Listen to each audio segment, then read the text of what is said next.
Hello, America. My name is Dylan John, and you are listening to Nature and the Nation. This podcast uses the format of a book review to explore the intersection of philosophical naturalism with paleoconservatism within the framework of the revitalization of the Republican Party. We will be exploring politics, philosophy, psychology, and sociology through a wide variety of books published both recently and historically. Thank you for tuning in. Now, for today's episode, we will be looking at Modern Man in Search of a Soul by Carl Jung. Carl Jung was a psychoanalyst, and he sort of followed in the footsteps of Freud, but eventually broke with Freud over a number of key issues, and so the two of them sort of had a falling out over that. But I think Carl Jung had the right of it. I think Freud sort of led the way, and then Carl Jung refined some of Freud's ideas, and I think that it's unfortunate that Freud didn't really adopt Jung's ideas, because I think Jung had the real better position. Anyway, this book was first published in 1933, and it's comprised of a number of essays which were delivered as lectures, with the exception of one of them was not delivered as a lecture, but the rest of them were delivered as lectures, and they're not really advanced. This book is designed to be accessible to the layperson, for the general reading population. It's not necessarily like an academic work. So it's a little bit maybe more approachable than some of Jung's other works. And so that's the reason that I wanted to start with this one. I do want to cover a number of Carl Jung's books. Next episode, we're actually going to look at more Carl Jung. But this book, I think, would make a nice introduction. It's a little bit more digestible. It'll introduce some basic concepts, I think, that will help us moving forward. Now, why do I want to approach Jung at this time? Well, you probably noticed that, particularly with the last episode, but with a number of episodes, I've been starting to explore some pagan ideas. Not in the sense that I'm trying to undermine the materialistic, naturalistic perspective that I've taken so far, the strict materialism that I've taken so far. I'm not trying to undermine that with some sort of conversation about spells and witchcraft or anything like that. Really more taking a psychological approach and comparing the worldview, the epistemology, the moral systems of paganism and Christianity. That was really the crux of the last book. But also, when I reviewed Ben Shapiro's book, I talked about how he views the West as sort of a balance between the influence of Athens and the influence of Jerusalem. And I said, well, Jerusalem's not really part of the West, as I see it. So Athens is really more of the birth of Western civilization to my eye, and Athens is a pre-Christian pagan society, and so some exploration of that is probably worthwhile. I've looked at Aristotle as a sort of touchstone for some of the ideas that I'm exploring and some of the ideas that make up Western civilization, and also I think are useful for conservative analysis. Aristotle, of course, he lived in pre-Christian Athens, and he was a pagan, and so an understanding of the social environment and the moral systems that were like the soil out of which Aristotle grew, I think is an important exploration. So, in a number of different works I've looked at, also in Friedrich Nietzsche, in his Genealogy of Morals, when he compares Jerusalem and Rome, or Israel and Rome. And Rome that he's referring to is the Rome of the quote-unquote master morality, which is really like a pagan morality. That's what he's referring to. And when he talks about Rome, he means the Roman Empire, or the Roman Republic. Pre-Christian Rome is what he's referring to. So I've had a number of points where we've come up against this pre-Christian pagan moral system. And we're really kind of getting into questions of religion at this point. And if I'm going to take a stand and say that the superior moral system is the pre-Christian moral system, I need to address the religious issue here as well to some extent, and what I understand religion to be, and what purpose it serves, and whether or not it's useful, and how it fits into the whole conservative movement, how it fits into Western civilization. Religion's roles, it's important, and especially given the context of this Christian versus pagan comparison, it's extremely important. So Carl Jung is really what I want to dive into before I go any further down this road, because Carl Jung analyzes the unconscious mind, and much of religious influence and religious ideas can be derived from the unconscious mind. That's really, we're not talking about supernatural forces. We're not talking about spirits. We're not talking about, the ghosts of the ancestors. We're not talking about gods or God in the singular. We're talking about the unconscious mind and its influence upon our life. And that's what Carl Jung talks about, in addition to a number of other things. But in this book, there are a few points where he begins to run up against religion. I'm not going to get into all of them, but I'm gonna read from a few of them. Like every episode, I'm gonna read a few sections of this book to you, and then I'm gonna comment on them. I've only got 3 sections that I want to read out of this book. The first 2 are fairly short, and then the third one is fairly long. So he hits a number of topics. The third essay, the longest one, is the one that deals most exclusively, I think, with religion and the unconscious mind, or the psyche, and how they relate to one another.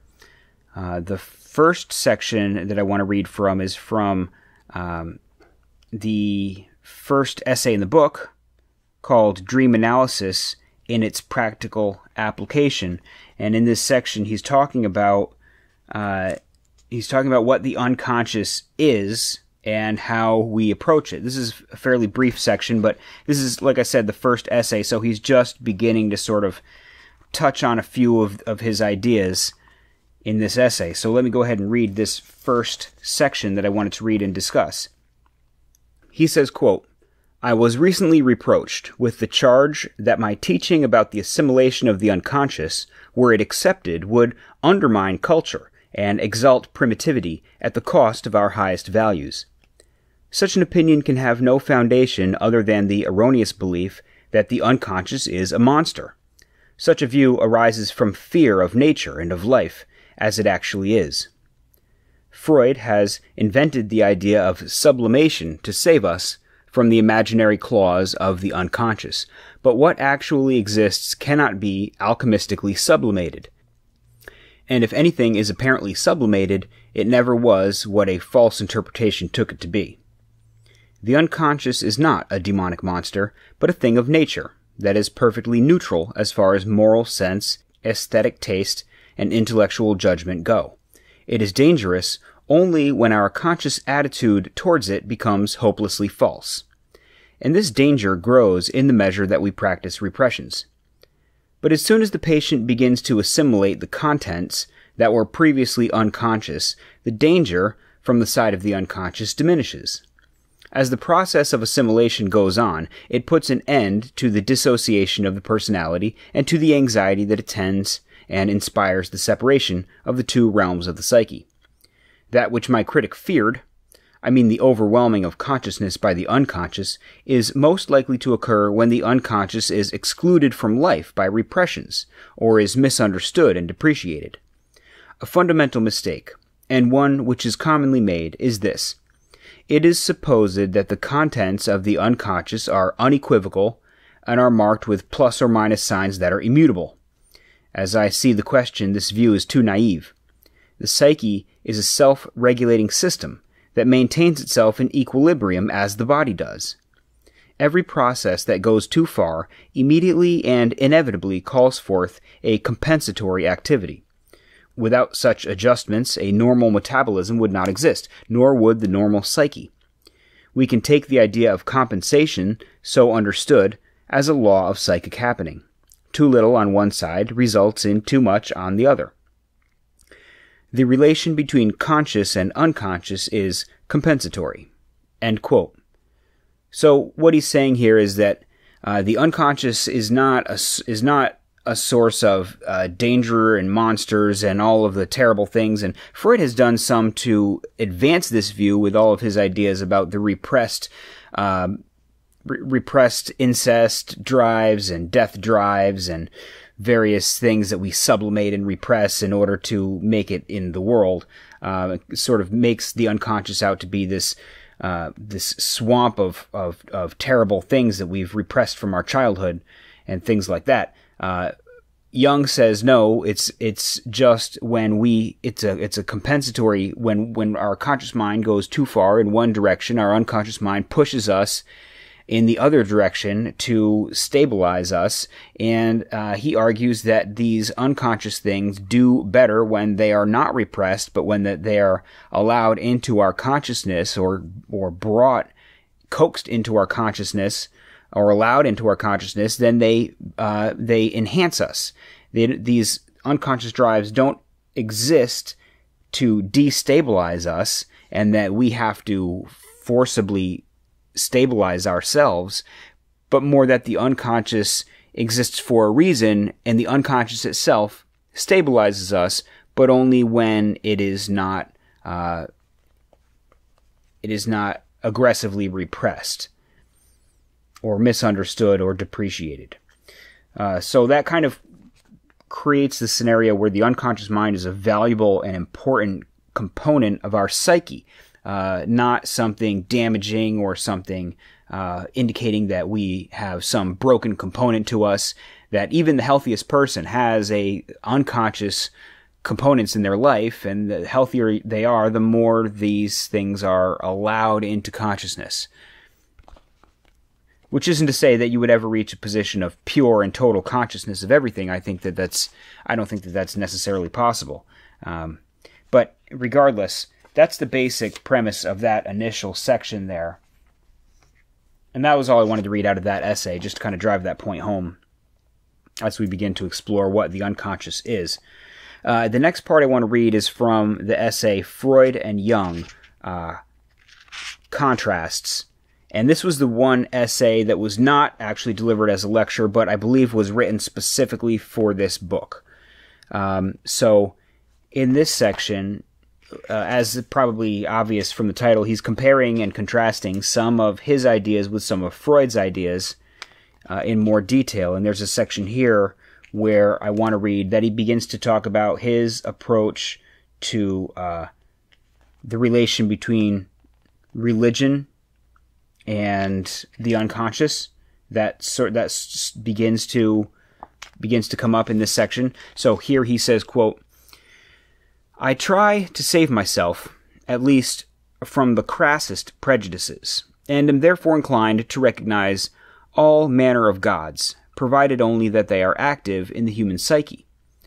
I do not doubt that the natural instincts or drives are forces of propulsion in human life, whether we call them sexuality or the will to power, but I also do not doubt that these instincts come into collision with the spirit, for they are continually colliding with something, and why should not this something be called spirit?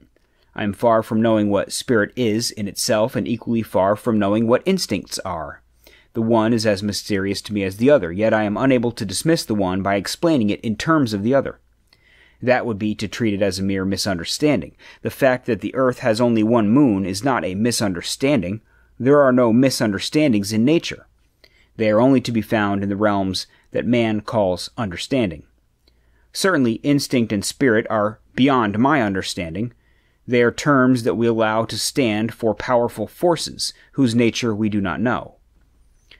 As may be seen, I attribute a positive value to all religions.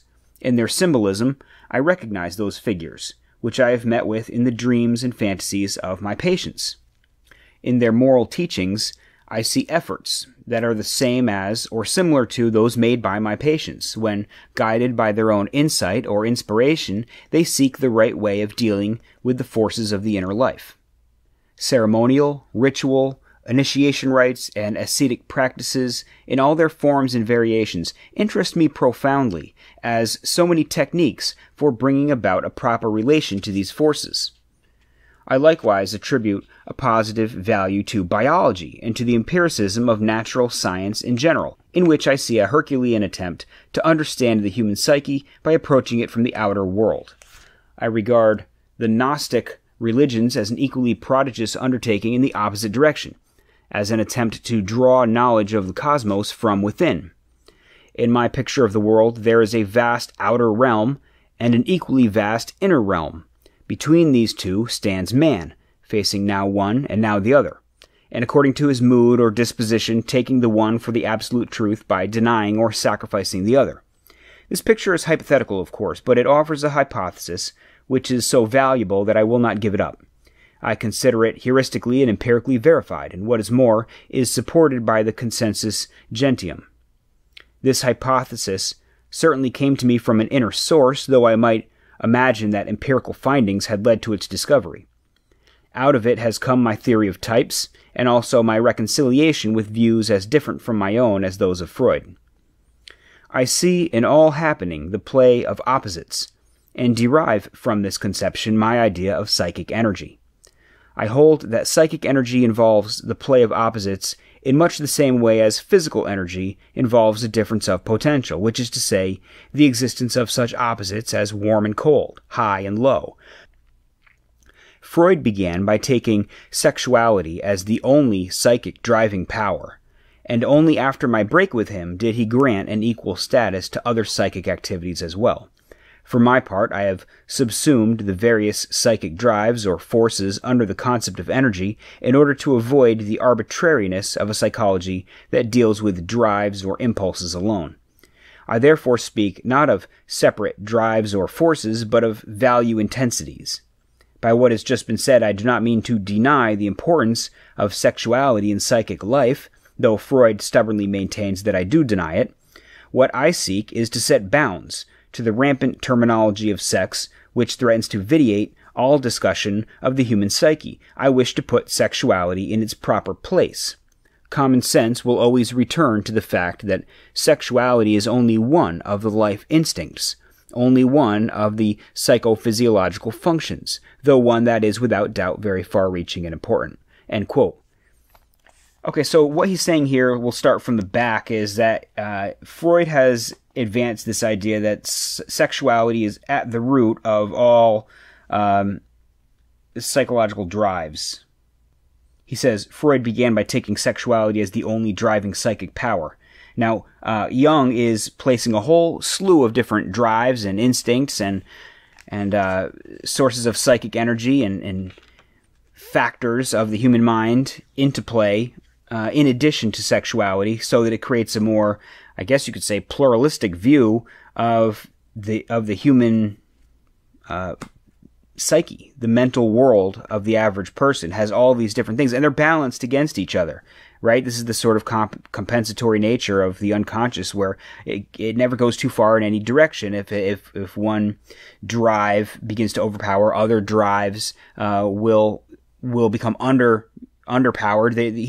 Jung kind of postulates that there's a sort of a set amount of psychic energy, and if it's all going in one direction, then the other areas that require psychic energy or require mental effort, those areas remain undeveloped and underserved, and they begin to sort of speak up and demand for attention. That's kind of the premise. So he's taking this view of the psyche as a sort of a multiplicity of different factors. And then when he opened up, he was basically he talked about religion a little bit. He said he opened it up. I try to save myself at least from the crassest prejudices, and am therefore inclined to recognize all manner of gods, provided only that they are active in the human psyche. So really, all the different gods of polytheism could be seen as representing these different multiplicity of components of the human psyche. And so he's basically saying that you have these natural instincts and drives, and then you also have what he terms spirit, which is sort of the will to the will necessary to remove oneself from a pure subjugation by instinct and natural drive. The capacity to decide whether or not, and the need for individuation, the need for becoming a whole person and succeeding and striving. He kind of defines as the spirit as this modulating factor that holds the instincts at bay. It sounds kind of like the ego. I think probably he's meaning something a little bit different than just the ego, because if that's what he meant, I presume that's what he would have said. But perhaps the ego viewed and consciousness viewed more transcendently is what he's not super clear what he means by spirit, simply as in this section as that which natural instinct is colliding with. But he also looks at the symbols of religions and sees in these symbols the same mechanisms that his patients use when they are trying to find their way to a healthy psychology, in how they relate to various instinctive forces. He says in this section, ceremonial, ritual, initiation rites, and ascetic practices in all their forms and variations interest me profoundly as so many techniques for bringing about a proper relation to these forces. He says, I attribute a positive value to all religions. In their symbolism, I recognize those figures which I have met with in the dreams and fantasies of my patients. In their moral teachings, I see efforts that are the same as or similar to those made by my patients. When guided by their own insight or inspiration, they seek the right way of dealing with the forces of the inner life. So the mechanisms of a person dealing with their subconscious mind and dealing with, he's talking primarily about patients, so people who have some sort of distorted relationship with their unconscious mind, the mechanisms that they go through to try to find a healthy balance and try to find resolution of these conflicts are the same mechanisms that are spoken of in religious symbols and initiation rites and ceremonies and things of that sort. So he sees this kind of tie between the religious world and the world of the inner psyche, and basically sees religion as an external manifestation of the internal world in that way. So then I'm going to move on to the last section, the longer section here that I wanted to read. And this is like over 6 pages, so you'll bear with me. This is from an essay called The Basic Postulates of Analytical Psychology. He talks a lot about the soul and the spirit and the psyche, and how people have previously referred to the soul, and modern analytical psychology refers to this same thing as the psyche, and it constitutes the entirety of a person's inner world. So you're really dealing with the combination of the conscious and unconscious. You know, the totality of a person is their psyche, and this is sort of referred to as the soul in previous eras. So here he says, quote, "It is quite evident that since breath is the sign of life, breath is taken for life, as are also movement and moving forces. According to another primitive view, the soul is regarded as fire or flame, because warmth is also a sign of life. A very curious, but by no means rare, primitive conception identifies the soul with the name. The name of an individual is his soul, and hence arises the custom of using the ancestor's name to reincarnate the ancestral soul in the newborn child. We can infer from this that the ego consciousness was recognized as an expression of the soul. Not infrequently the soul is identified with the shadow, for which reason it is a deadly insult to tread upon a person's shadow. For the same reason, noonday, the ghost hour of southern latitudes, is considered threatening. The shadow then grows small, and this means that life is endangered. This conception of the shadow contains an idea which was indicated by the Greeks in the word synopados, he who follows behind. They expressed in this way the feeling of an intangible living presence, the same feeling which led to the belief that the souls of the departed were shadows. These indications may serve to show how primitive man experienced the psyche. To him, the psyche appears as the source of life. the prime mover, a ghost-like presence which has objective reality. Therefore, the primitive knows how to converse with his soul. It becomes vocal within him because it is not he himself and his consciousness. To primitive man, the psyche is not, as it is to us, the epitome of all that is subjective and subject to the will. On the contrary, it is something objective, contained in itself and living its own life. This way of looking at the matter is empirically justified, for not only on the primitive level, but with civilized man as well, psychic happenings have an objective side. In large measure, they are withdrawn from our conscious control. We are unable, for example, to suppress many of our emotions. We cannot change a bad mood into a good one, and we cannot command our dreams to come or go. The most intelligent man may at times be obsessed with thoughts which he cannot drive away with the greatest effort of will. The mad tricks that memory plays sometimes leave us in helpless amazement, and at any time unexpected fantasies may run through our minds. We only believe that we are masters in our own house because we like to flatter ourselves. Actually, however, we are dependent, to a startling degree, upon the proper functioning of the unconscious psyche, and must trust that it does not fail us. If we study the psychic processes of neurotic persons, it seems perfectly ludicrous that any psychologist could take the psyche as the equivalent of consciousness, and it is well known that the psychic processes of neurotics differ hardly at all from those of so-called normal persons. For what man today is quite sure that he is not neurotic? This being so, we shall do well to admit that there is justification for the old view of the soul as an objective reality, as something independent and therefore capricious and dangerous. The further assumption that this being, so mysterious and terrifying, is at the same time the source of life, is also understandable in the light of psychology. Experience shows us that the sense of the I, the ego consciousness, grows out of the unconscious life.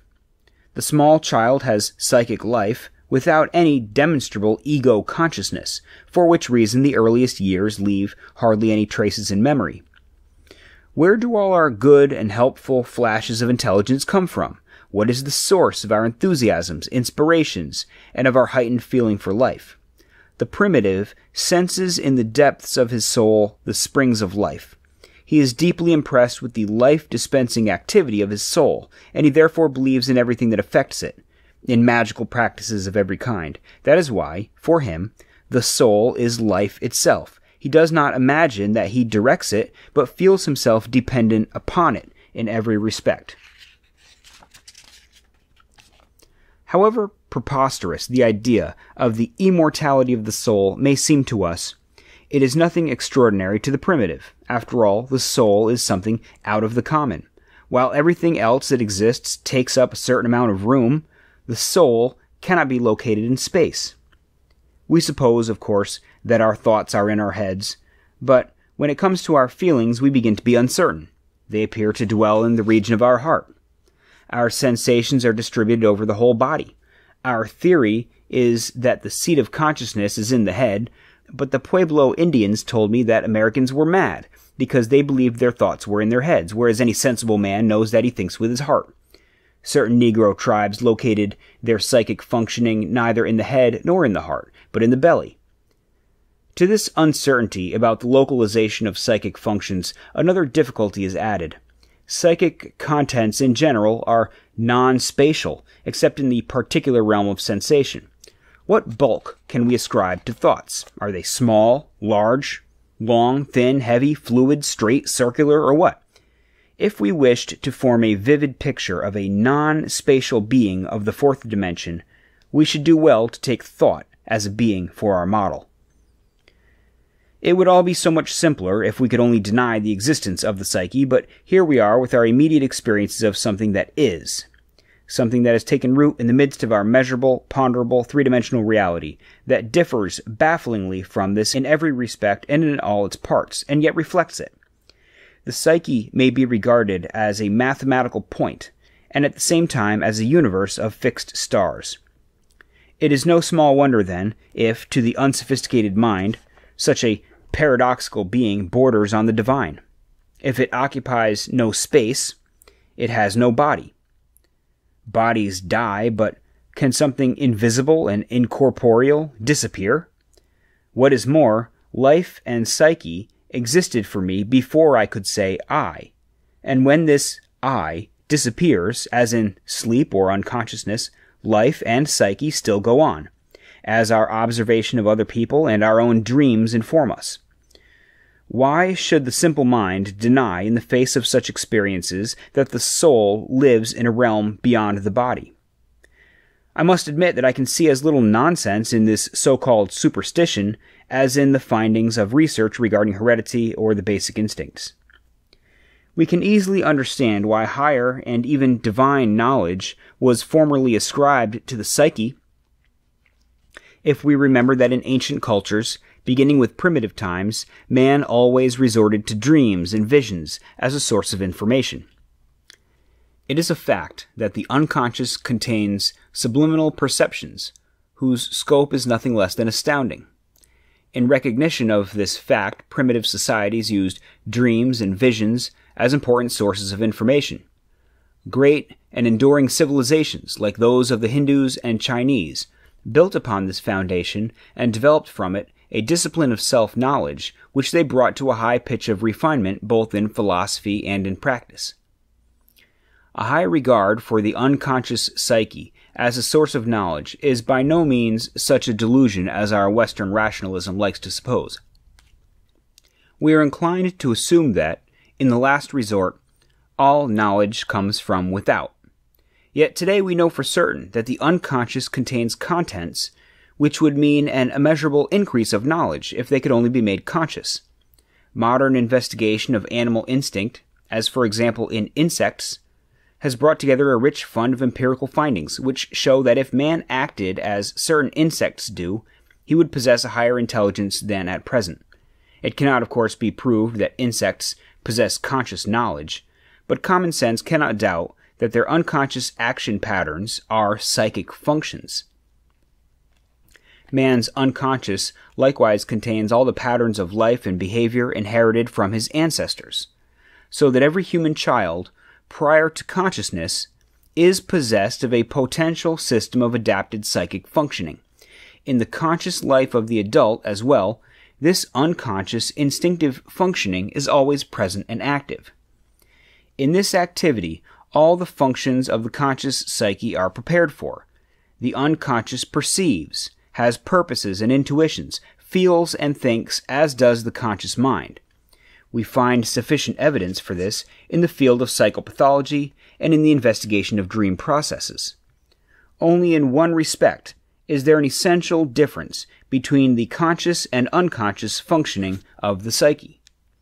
While consciousness is intensive and concentrated, it is transient and is directed upon the immediate present and the immediate field of attention.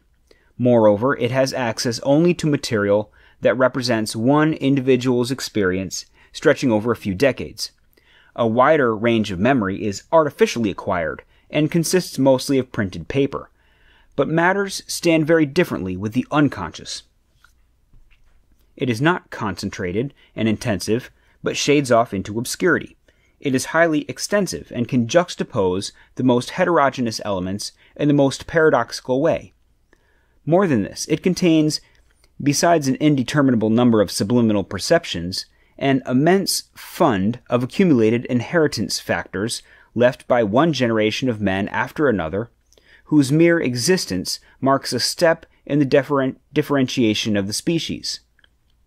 If it were permissible to personify the unconscious, we might call it a collective human being combining the characteristics of both sexes, transcending youth and age, birth and death, and from having at his command a human experience of 1 or 2 million years, almost immortal.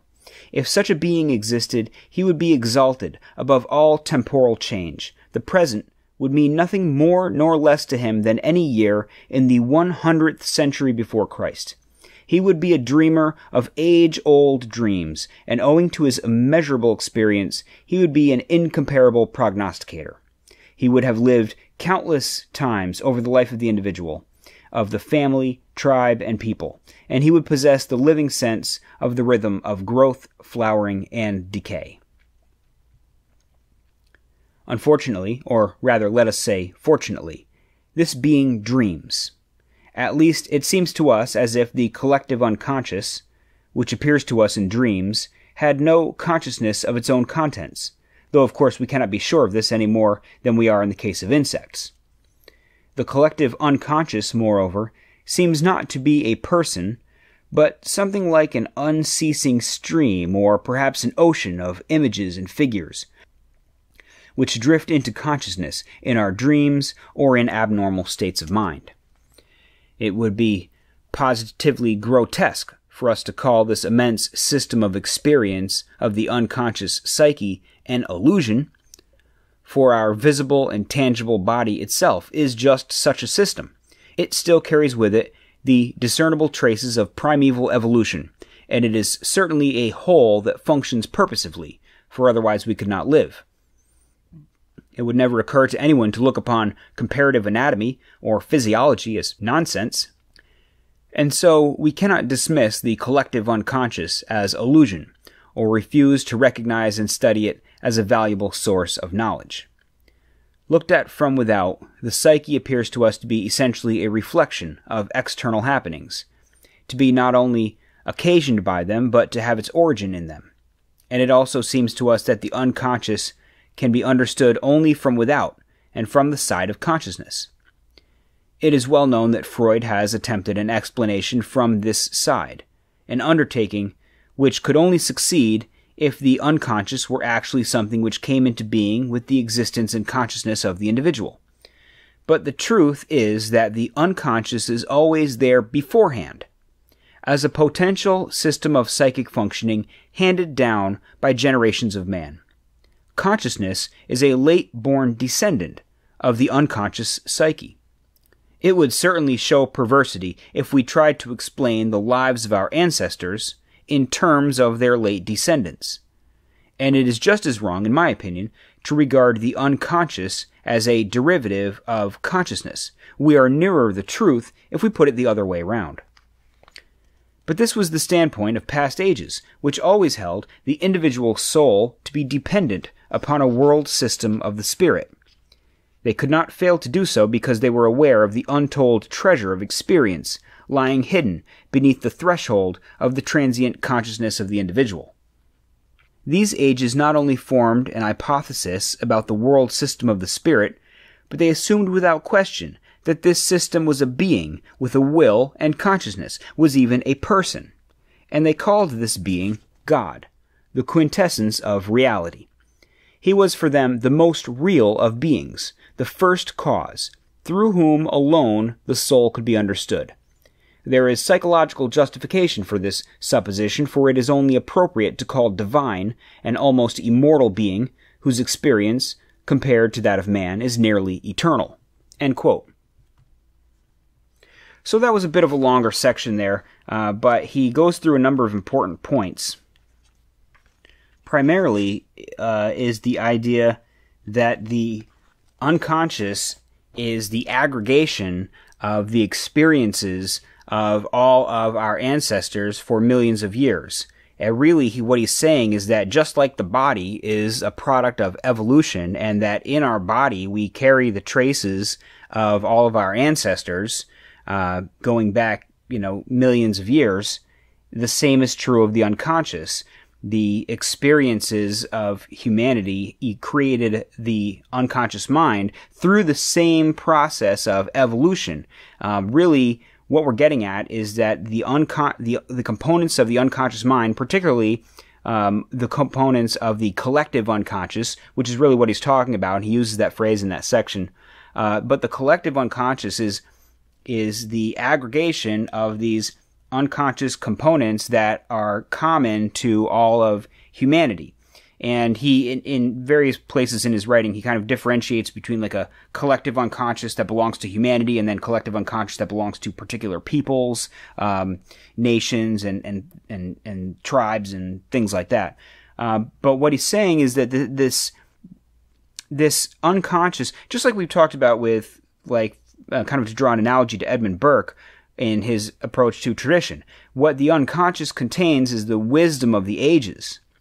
and it's an evolved wisdom. People who it's an evolutionary process. People who possessed the wisdom in their psyche that helped them to survive, and the people that benefited the most from the contents of their psyche were the ones who went on to reproduce and have children. And so our unconscious mind is adapted through these processes, through the process of evolution, to be functional and advantageous to us, and to contain this sort of wisdom and experience, as a repository of human experience and human wisdom. That's really what its function is. And in that way, it transcends the wisdom of any one person who is only operating in their conscious mind, is only operating with their immediate surroundings, and their memory only spans their own lifetime, and they don't have that deep cultural memory or biological memory that you can get from the collected traditions of a people, and that you can get on an even deeper and more fundamental level from the collective unconscious of a people and of humanity. And so, because of the greatness of the collective unconscious compared to the limitations of a single individual consciousness, the collective unconscious is perceived as divine and as transcendent. And in a way, it is eternal, because it draws from such a deep past and will continue to influence the future of humanity. It's in a sense, it's eternal, it's transcendent, it's unknown, and it's